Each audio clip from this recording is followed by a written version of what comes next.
E aí eu vou fazer uma pergunta, Kaique, que isso pode gerar uma revolta aqui na nossa audiência.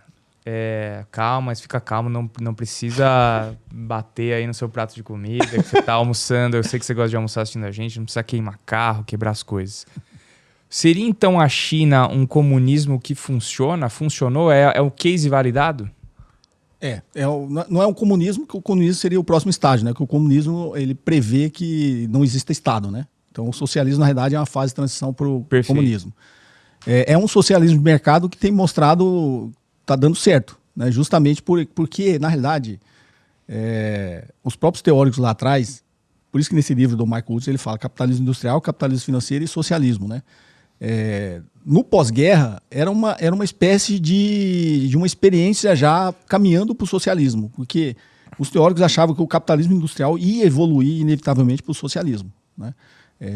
No pós-guerra o que a gente viu é uma social-democracia, que é uma espécie de migração também para um estado socialista, que é uma forte presença do Estado, porque o socialismo, ainda diferente do comunismo, ele prevê a presença do Estado organizando a economia, né? Um planejamento central, planificado.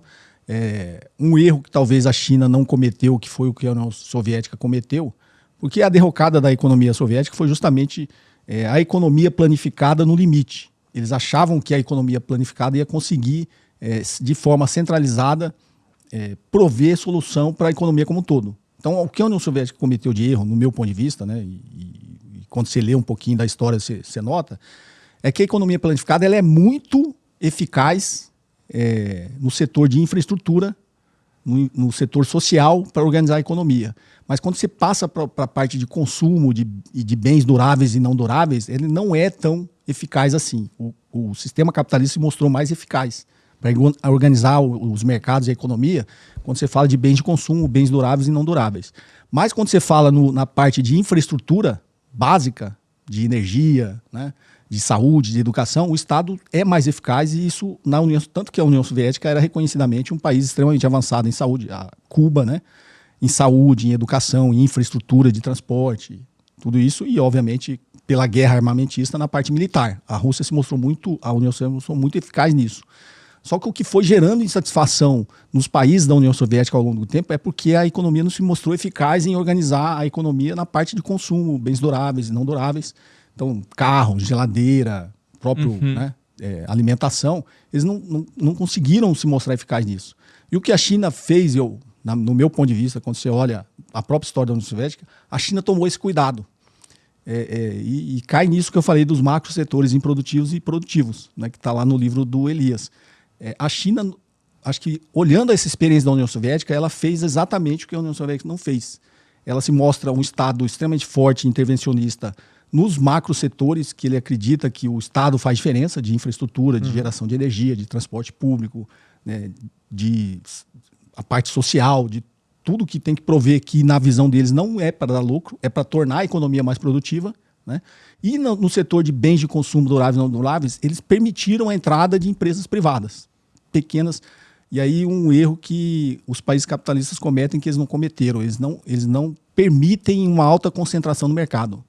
Justamente porque eles acreditam que a concorrência é benéfica. É melhor eu ter 100 empresas concorrendo no mercado para produzir alguma coisa, para oferecer algum produto no mercado, do que eu ter uma só, um monopolista. Então eles permitiram, quando você olha a parte econômica da China, que está nos livros, o surgimento de pequenas empresas privadas, obviamente com alguma influência do Estado ou não, mas que essa própria concorrência entre eles pudesse fornecer esses produtos no mercado. Então a China tomou esse cuidado. Então a parte de bens de consumo duráveis e não duráveis, isso surgiu e organizou o mercado na mão de pequenas empresas privadas. Quando eles se tornam grandes conglomerados, o Estado tem uma participação maior. Só que o mercado já está desenvolvido, entendeu? Então, e a China, de forma macro, ela continua com essa visão de que ela precisa prover uma estrutura pública básica, porque é um fator de produção, e isso vai ajudar a economia como um todo a ser mais produtiva, ser mais competitiva, inclusive, né? Então, talvez isso seja... Por isso que eu falo, a gente tem que olhar para a experiência chinesa sem preconceito, né? As pessoas ficam com preconceito.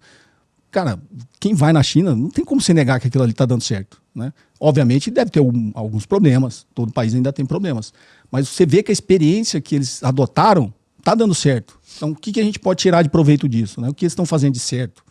E o que eles fazem ainda de errado, que a gente pode aproveitar E aí, como brasileiro, pensando, né, para que o nosso país se desenvolva.